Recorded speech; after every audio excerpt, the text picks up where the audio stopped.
నూలులో శతాబ్దాల గౌరవం, పట్టు పరంపరకు ప్రతీక, సంప్రదాయానికి శాశ్వత చిరునామా సఖీ.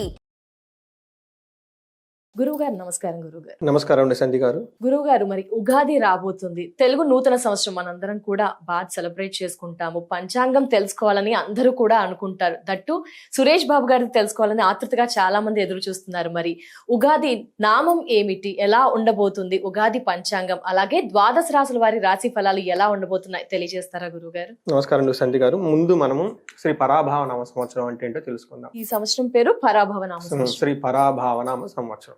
సో మీకు పరాభావం అంటే తెలుస్తూ ఉంటుంది, అవమానం, ఇన్సల్ట్ జరగటము, కొంచెం ఓడిపోవటం, అపజయము, ఇవన్నీ నెగటివ్ వర్డ్ అనమాట. ఇదేంటి నెగటివ్ వర్డ్ తో ఈ సంవత్సరం అంతా ఉంది అని చాలా మందికి ఒక డౌట్ వస్తుంది.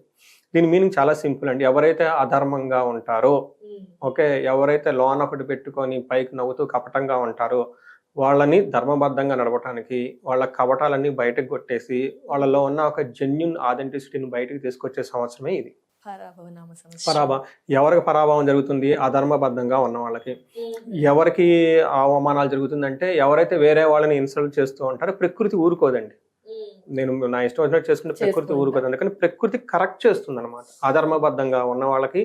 రెండోది, లోన ఏదో మోసపూరితమైన ధోరణి ఎవరికైతే ఉంటుందో వాళ్ళని కరెక్ట్ చేస్తుంది. ఎవరు చేస్తారు? నేచర్ చేస్తుంది. కాబట్టి పరాభావనామ సంవత్సరం అంటారు. వాళ్ళకి మాత్రమే అవమానం. సిన్సియర్గా ఉండి హానెస్ట్గా ఉండి చేసుకునే వాళ్ళకైతే ఏమీ ఉండదు. పెద్ద పెద్ద పొలిటికల్ పార్టీలు, నాయకత్వ లక్షణాలు ఉన్న వాళ్ళకి వాళ్ళల్లో ద్వేషపూరితమైన వాతావరణం ఉంటే బయటకు ఎక్స్పోజ్ అయిపోయేసి వాళ్ళు కింద పడిపోతారు. వాళ్ళకి అవమానం జరుగుతుంది అని గమనించుకోవాలి. ఈ పరాభవ నామ సంవత్సరంలో కుంభరాశి వారికి ఏ విధంగా ఉండబోతుంది గురుగారు? ఓం గం గణపతయే నమః. స్వర్ణలక్ష్మి నమస్తే అస్తు. పరబ్రహ్మ స్వరూపిణి. రాజ్యం దేహి, ధనం దేహి, సర్వ కామాంచ దేహి మే. కుంభరాశి వారికి శ్రీ పరాభావనామ సంవత్సరంలో స్వర్ణలక్ష్మి, అష్టలక్ష్మి కృపా కటాక్షం చేత వీళ్ళకి బ్రహ్మ జ్ఞానం కలిగి ఉండాలి. ఆ యొక్క మనస్తత్వం వీళ్ళకి రావాలని చెప్పేసి మనం కోరుకుందాం. అలాగే బ్రహ్మ జ్ఞానం అనగానే ఇదేంటి సన్యాసులమా, సంసారులమా, ఇలా ఆలోచన మనకు వచ్చేస్తాయి. అనిపిస్తుంది. ఫార్చునేట్ సింపుల్ గా ఉన్న వాటిని మన వాళ్ళు కాంప్లికేటెడ్ చేసి భయపడి ఎటో వెళ్ళిపోయేలాగా చేసేస్తున్నారు. చాలా సింపుల్ గా అంటే బ్రహ్మానందం అంటారు. బాగున్నదని బ్రహ్మం అంటారు. అంతే, ఏం లేదంటే అంటే మనం అంతా బాగా నవ్వుతూ స్మైలిష్ గా ఉండాలి అని దాని మీనింగ్. వేరే ఉద్దేశం ఏమీ లేదండి. చాలా simple. Always we should be happy and very flourished and cherished moment. అందుకని పరబ్రహ్మ స్వరూపం అంటారు ఎవరిని? లక్ష్మీదేవిని.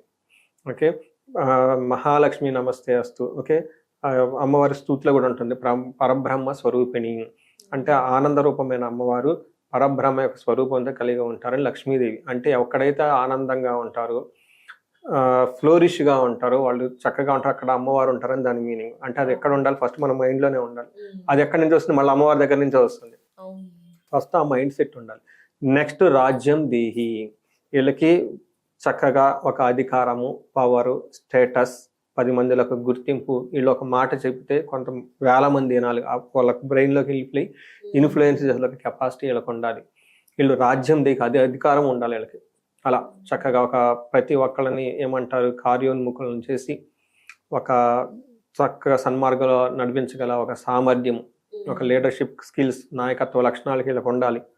తర్వాత అదే విధంగా ధనం దేహి. విపరీతంగా ధనం ఉండాలి. అంతులేని ధనం ఉండాలి. లెక్క పెట్టడానికి ఉండకూడదు టైం. అంత ధనం ఉండాలి. ఓ ఇక్కడ లెక్క ఎక్కడ పెడుతున్నాడు అనుకోవాలి. ఇంటి నిండా ధనం ఉండాలి. ఆఫీస్లో ధనం ఉండాలి. బ్యాగుల్లో ధనం ఉండాలి. బ్యాంక్ అకౌంట్లో ధనం ఉండాలి. యూపీఐ, పేటిఎం ఎన్ని ఉంటే అన్ని వాటిలో ధనం ఉండాలి. సేవింగ్ బ్యాంక్స్లో, మ్యూచువల్ ఫండ్లో ఎక్కడున్న ధనం ఉండాలి. వీళ్ళ పేర్లు రిఫ్లెక్ట్ అవ్వాల్సిందే. అలా ఉండాలి. అంతేకాకుండా ఈ రాశి వాళ్ళకి సర్వకామాంచ దేహిమే. ఎలాంటి కోరికలు ఉన్న ఆ మూమెంట్లో, ఆ క్షణంలో ఆ కోరిక వితౌట్ 0.01 సెకండ్ కూడా వేస్ట్ కాకుండా వాళ్ళకి సిద్ధించాలి. అలా కుంభరాశి వారికి, మీకు, నాకు, అందరికీ స్వర్ణలక్ష్మి అమ్మవారు అంత విశేషమైన కృపాకరణ చేత మనల్ని కాపాడాలి, అద్భుతంగా ఉండాలని కోరుకుంటూ కుంభరాశి వారి గురించి మాట్లాడుకుందాం. కుంభరాశిలో ఉన్న ధనిష్ట 3-4 పాదాలు, శతభిషం 1-2-3-4 పాదాలు, పూర్వభాద్ర 1-2-3 పాదాలంతా ఇందులో ఉంటారు కుంభరాశిలో. అక్షరాల ప్రకారం కనుక చూసుకుంటే గు, గే, గో, సా, సి, సో, సే, దా, చాలా పాపులర్ పేర్లు అంతా ఇందులోనే ఉంటారండి. ఇంకా సునీత, తర్వాత సావిత్రి, సీను, ఇలా చాలా పేర్లు, దానయ్య, ధనమ్మ, చాలా మంది పేర్లు ఉంటాయి. గోపాలు, బాగా పాపులర్ అయిన పేర్లు మొత్తం ఇందులో ఉంటారండి. తర్వాత వీళ్ళకి ఆదాయం 2, వ్యయం 5. ఆదాయం 2, వ్యయం గురుగారు 8. సో మనకి చూడంగానే ఆదాయం తక్కువ ఉంది, వ్యయం చాలా ఎక్కువ ఉంది అని ఒక ఆలోచన వస్తుంది. అయితే ఇంకొన్ని సేపట్లో మీరు రియలైజ్ అవుతారంటే అలా డబ్బు విపరీతంగా ఖర్చు పెట్టడం కూడా ఒక అదృష్టమే. అంటే దేవుడు వీళ్ళకి సన్మార్గంలో మంచి పనులకి ఖర్చు పెట్టే ఒక సామర్థ్యం వీళ్ళకి ఇచ్చారు. అయితే లక్ష్మీదేవి అమ్మవారిని ఖర్చు పెట్టేటప్పుడు చాలా భద్రంగా 1-2 సార్లు ఆలోచించుకొని ఫ్యూచర్ని దృష్టిలో పెట్టుకొని 10 మందికి ఉపయోగపడే విధంగా వీళ్ళకి ఉపయోగపడే విధంగా ఆలోచించి చక్కగా ఖర్చు పెట్టాలి ధర్మ మార్గాల గురించి. అప్పుడు లక్ష్మీ అమ్మవారు చాలా హ్యాపీ ఫీల్ అయిపోతారు. ఫీల్ అయిపోయి మరలా మీ దగ్గరకు వచ్చేస్తుంది. ఎన్ని రెట్లు వస్తుంది? 10 రెట్లు వస్తుంది. అందుకని వీళ్ళకి ఆదాయం 2, వ్యయం 8 అయినా కానీ మళ్ళీ అది నెక్స్ట్ ఆదాయం మళ్ళీ 80% వచ్చే అవకాశం వీళ్ళకి ఒక ఉంది. It applies only if they follow spiritual ధర్మ. ధర్మబద్ధంగా ఉన్నప్పుడు మాత్రమే. మనం ఏదో క్యాజువల్ గా ఇసిరేసి ఎవరో నమ్మారని ఏదో చేసేసుకొని ఏదో చేస్తే కుదరదు. నెక్స్ట్ వీళ్ళకి రాజ్య పూజ్యం 4, అవమానం 2. అంటే దీనికి కూడా మరలా చెప్తాను ఇన్ డీటెయిల్. వీళ్ళకి కుంభరాశి వాళ్ళకి వీళ్ళు నడుస్తూ ఉంది. చాలా ఇబ్బందులు పడి ఉన్నారు. చాలా వృక్షంలో భార్యాభర్తల మధ్య డిస్టర్బెన్స్ వచ్చినాయి, వ్యాపారంలో డిస్టర్బెన్స్ వచ్చింది, ధనంలో డిస్టర్బెన్స్ వచ్చేసింది. అయితే ఇవన్నీ దాటుకొని స్టెప్ బై స్టెప్ ముందుకు వస్తూ ఉన్నారు. నేను కొత్తగా ఈ సోషల్ మీడియాలో పైకి వస్తున్నప్పుడు టైంలో ఎక్కువ కాల్స్ నాకు ఈ కుంభరాశి నుంచి వచ్చాయి. రెండోది ఈ రాశిలో శతభిష నక్షత్రం ఉంటుంది. నేను అంతకుముందు 2-3 నక్షత్రాలు చేశాను, నక్షత్రాలు సిరీస్ చేసుకుంటూ వస్తూ శతభిష నక్షత్రం చేశాను. అప్పటి వరకు 1000-2000 వ్యూస్ వచ్చింటాయి. ఇది బ్రేక్ త్రూ రావట్లా, 10,000 అట్లా రావాలి ఎక్స్పెక్ట్ చేసుకుంటాం కదా. ఈ శతభిష నక్షత్రం ఇలానే షూట్ ఈవినింగ్ టైంలో చేసి ఇంటికి వెళ్ళిపోయి పడుకున్నా వాళ్ళు ఎప్పుడు అప్లోడ్ చేసేసారు. ఆ వీడియో ఎడిట్ చేసి ఉదయాన్నే 10,000 అయింది. ఫస్ట్ వీడియో 10K దాటిపోయింది. దాదాపు అది 40-50 దాకా ఎక్కడికో వెళ్ళిపోయింది ఆ వీడియో. అక్కడ నుంచి ఆ నక్షత్రంలో ఉన్న వాళ్ళు చాలా మంది ఫస్ట్ క్లయింట్లు అక్కడి నుంచే వచ్చారు. అందుకని అప్పుడు ఆ టైంలో కుంభరాశి వారికి ఏలి నాటిని పీక్ స్టేజ్లో ఉంది. ఇప్పుడు పోయింది, ఇప్పుడు అంతా పోయింది. ఇది 3వ ఏడు చేసుకుంటారు రావటం బట్టి అలా పీక్ స్టేజ్లో ఉన్న కుంభరాశి వాళ్ళు ఫస్ట్ ఫ్యూ క్లయింట్స్ అంతా నాకు అక్కడ వాళ్ళ నుంచి రావడంతో వాళ్ళు ఇప్పుడు నాతో పాటు పరిచయం. ఓకే, గురువు గారు అంటూ ఫోన్లో మెసేజ్లు చేస్తూ వాళ్ళ ప్రోగ్రెస్ అంతా చూస్తూ ఉన్నాను రియల్ టైంలో ఎలా ఉన్నారనేది. 2 years బ్యాక్ తో పోలిస్తే లాస్ట్ ఇయర్ చాలా బాగున్నారు. లాస్ట్ ఇయర్ తో పోలిస్తే ఈ రాబోయే సంవత్సరం ఇంకా అద్భుతంగా ఉంటారు. అందుకని ఖచ్చితంగా ఖర్చులు అప్పులు గిప్పులు అని తీర్చేసుకుంటారు. రాజ్య పూజ్యం అంటే మంచి పదవి వస్తుంది, వాళ్ళు చేసే ప్రతి పనికి ఒక మీనింగ్ ఉంటుంది, అందరికి ఉపయోగపడుతుంది, అందరూ వీళ్ళని అప్రిషియేట్ చేస్తారని దాని మీనింగ్. సో వీళ్ళకి ఎలా బాగుంటుందంటే గురువు వీళ్ళకి 5వ స్థానంలో ఉండటం వల్ల చాలా చక్కగా ధన ప్రవాహం ఉంటుంది, పుత్రుల వల్ల బాగుంటుంది. 7వ స్థానంలో కేతు ఉండటంతో గొడవలు పడే అవకాశం ఎక్కువగా ఉంటుంది, జాగ్రత్తగా ఉండాలి. 2వ స్థానంలో శని ఉండటం వల్ల ఏలినాటి శని వీళ్ళకి లాస్ట్ భాగంలో ఉంది. అంటే శని ఏలినాటి శని వీళ్ళకి ప్రభావం 80% వెళ్ళిపోయింది, ఇంకా వెళ్ళిపోయింది. ఒక్క 20% ఉంది. ఎప్పటి వరకు ఉంటుంది? ఇంకా 1.5 year వరకు ఖచ్చితంగా ఉంటుంది. అది ఈ సంవత్సరం అంతా అయితే దాని యొక్క తీవ్రత తగ్గుతూ వస్తుంది. ఇది మనకి చూసుకుంటారండి ఓవరాల్ గా. 2వ స్థానంలో శని ఉంటే ఏమవుతుందంటే ఎడ్యుకేషన్ లో స్లోగా ట్రావెల్ చేస్తే పెద్ద ఉపయోగం అయితే ఏమీ ఉండదు, కానీ ఫుల్ సాటిస్ఫాక్షన్ గా ఉంటుంది లైఫ్. అంటే స్లోగా గ్రోత్ వస్తుంటుంది, డే బై డే వాళ్ళకి గ్రోత్ వస్తే కొంది వాళ్ళ సాటిస్ఫాక్షన్ లెవెల్స్ ఎక్కువగా ఉంటుంది, కంఫర్ట్ లెవెల్ పెరుగుతూ ఉంటుంది. అందుకని కుంభరాశి వాళ్ళు ఖచ్చితంగా ఒక మంచి టైంలో అయితే ఉన్నారు. 5వ స్థానంలో వీళ్ళకి గురువు ఉన్నారండి. వీళ్ళకి మ్యారేజ్ విషయంలో, అన్నదమ్ముల విషయంలో, టెంపుల్స్ తీర్థయాత్రలు చేసే విషయంలో చాలా బాగా ఉంటుంది. ఎప్పుడైతే ఈ టెంపుల్స్ ఇవన్నీ తిరుగుతూ ఉంటారో మనశ్శాంతి అంతా ఉండి వృద్ధి కూడా బాగుంటుంది. అయితే వీళ్ళకి గురువు మారుతూ ఉన్నారండి. గోదావరి పుష్కరాలు అప్పుడు మారుతూ ఉన్నారు. ఆ టైంలో గురువు మారడంతోనే పుష్కరాలు వస్తూ ఉంటాయి. కాబట్టి ఈ టైంలో ధారాపుత్ర విరోధచ్చ అంటే పుత్రులతోటి వాళ్ళతో కొంచెం అసంతృప్తిగా ఉండే అవకాశం ఎక్కువగా ఉంటుంది. చోరాగ్ని నృపభీతి, వీళ్ళకి దొంగతనాలు జరిగే అవకాశం ఎక్కువగా ఉంటుంది. పై బాసులతోటి వాళ్ళతోటి కొంచెం మానసికంగా టెన్షన్స్ వచ్చి గొడవలు వచ్చే అవకాశం ఎక్కువగా ఉంటుందని చెప్తూ ఉంటారు. ఒక విషయాన్ని వీళ్ళు గమనించుకోవాలి. ఒక విషయం చాలా కేర్ఫుల్గా ఉండాల్సిన విషయం. అంతా బాగుంది ఏంటంటే సత్యముని అని ఒక మహర్షి ఉండేవాళ్ళు అండి పూర్వకాలంలో. ఆయన బాగా తపస్వి. ఆయన ఒక రాజుగారి దగ్గరికి వెళ్ళారు. ఆ రాజులు అప్పట్లో వాళ్ళని ఆశ్రమించేసి కొన్ని రోజులు వాళ్ళకి షెల్టర్ అదంతా ఇచ్చేసేవాళ్ళు, బాగా చూసుకుని వెళ్ళిపోయేవాళ్ళు. ఆ టైంలో రాణులు వాళ్ళంతా వాళ్ళకి సేవ చేస్తూ ఉండేవాళ్ళు. ఈ సత్యముని గారి పాపం అర్ధరాత్రి పూట ఎందుకు ప్యాలెస్ చూడాలనిపించి మొత్తం ఒక రౌండ్ వేసేసుకుని ఇంటికి వెళ్ళిపోతాడు ఆయనకు ఇచ్చిన ప్లేస్కి. ఈ వేగులు ఉంటారు కదండి, గోడాచాలు చూసి ఇగో ముని ఎలా తిరుగుతున్నారు వాళ్ళు రాసుకొని వెళ్ళిపోయారు. నెక్స్ట్ డే ఆ రాణి గారి యొక్క నగలు జ్యువెలరీ పోతుంది. అయ్యో, ఈయన రాజుగారి కోపం వచ్చేసి వాళ్ళ దగ్గర ఆల్రెడీ ఇన్ఫర్మేషన్ ఉంది, ఆయన తిరిగి కూడా నేను ఎందుకు చేశాడు దొంగ మునివి అని చెప్పేసి నిందలేసి ఆయన్ని పనిష్మెంట్ ఇచ్చేస్తారు. ఆయన పాపం పనిష్మెంట్ ఆయన 10 నిమిషాలకి వేరే వాళ్ళు వచ్చి నగలు దొరికినాయి అని చెబుతారు. ఇది ఎందుకు చెప్తున్నారంటే కుంభరాశి వాళ్ళకి ఇలాంటి సిచ్యువేషన్స్ వచ్చే అవకాశం ఎక్కువగా ఉంటుంది.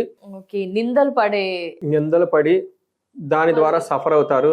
మళ్ళా వాళ్ళు అయ్యో ఇలా అమాయకులు రా బాబు అన్న పరిస్థితి కూడా వస్తుంది. అది టైం పడుతుంది అంటారా, ఇమీడియట్ గా ఉంటుంది? ఇప్పుడు మునికి అయితే ఇమీడియట్ గా ఉంది కదా, రాశి వారికి ఎలా ఉంటుంది అంటారు? అది ఇండివిజువల్ చార్ట్ తెలుస్తుంది. బట్ జనరల్ గా ఏం చెప్తున్నాం అంటే మనకు ఒక పురాణ స్టోరీ ప్రకారం చెప్తే బాగా అర్థమవుతుంది. ఏదో చెప్పేదానికంటే అందులో ఇది నేను చెప్పింది కాదు, it is return in the scriptures. Tamil old scriptures లో ఉంటే కొంతమంది మహానుభావులు ఇంగ్లీష్ లో ట్రాన్స్లేట్ చేస్తే, లక్కీగా నాకు ఇంగ్లీష్ లో, నేను జ్యోతిషం అంతా నేర్చుకుంది ఇంగ్లీష్ లో కాబట్టి ఆ బుక్స్ లో చదువుతూ ఉన్నప్పుడు ఇలా గురువు రకరకాల ప్లేసుల్లో ఉంటే ఏం జరుగుతుంది అని. అలానే మకర రాశి వాళ్ళకి ప్రస్తుతానికి గురువు 6వ స్థానంలో ఉన్నారు. అది నేను ఈ సంవత్సరం ఎక్స్పీరియన్స్ అయ్యాను. మా పాపది గొలిసిపోయింది. ఈ బంగారం టఫ్ గా ఉన్న టైంలోనే పెళ్లికి వెళ్ళిపోతే ఎక్కడో గొలిసిపోయింది. అది ఒకటి. ఇలానే ఒక నింద ఒకటి ఆల్రెడీ వచ్చేసింది. ఎట్లానో ఒక సోషల్ మీడియాలో ఎక్కడో ఏదో ఉంటే ఏదో టక్కన ఏదన్నారు, ఏదో పోయింది అక్కడ. అందుకని చెప్పేసి ఎవ్రీబడి గోస్ అండి. అది అయిపోయిన తర్వాత వెంటనే ఎందుకు అని చెప్పేసి నేను గురువుకి కొన్ని అవి ఇవి జపాలన్నీ చేయించుకొని కూర్చున్నా. పరిహారం ముందు నేను చేసుకోవాలి కదా. అందుకని కుంభరాశి వాళ్ళకి out of my compassion, out of my వాళ్ళకి చాలా చక్కగా గైడెన్స్ ఇవ్వాలని ఒక ఫీలింగ్ అనమాట. ఎందుకంటే మనకి ఫస్ట్ లో ఈ రాశితో ఇందులో ఉన్న నక్షత్రాలు ఇన్ఫినిటీ చాలా ఎక్కువ, ఇనీషియల్ కెరియర్ లో ఎక్కువ కాల్స్ ఇక్కడ నుంచి వచ్చాయి కాబట్టి అందుకని ఈ ఉద్దేశంతో చెప్తున్నాను. కొంచెం జాగ్రత్తగా ఉండండి. ఇలాంటి విషయాలు సడన్ గా వచ్చి మిమ్మల్ని టెస్టింగ్ చేసే అవకాశం ఉంటుంది. బట్ మీరు జెన్యూనా, మీకు అప్రిషియేషన్స్ వస్తుంది. సో ఓవరాల్ గా చూసుకుంటే ఒక ప్రోగ్రెసివ్ ఇయర్ అది.